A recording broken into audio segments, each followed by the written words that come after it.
If you want to make your table decor feel more like fall without redoing the entire setup, try these 5 quick product swaps.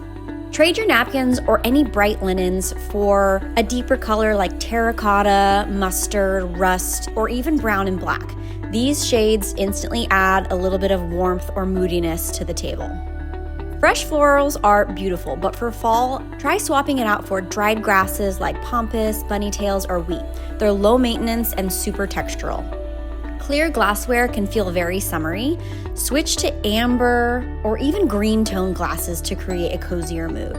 If you've got bright plates or any dinnerware on the table, try some more natural materials like wood chargers, ceramic plates, or anything with a matte finish. And lastly, instead of your usual summer scented candles, bring in some taper candles in amber or gold holders. They make everything feel a little bit more upscale and seasonal. The best part about this is you don't have to change everything on your tablescape. Just a few intentional swaps go a really long way.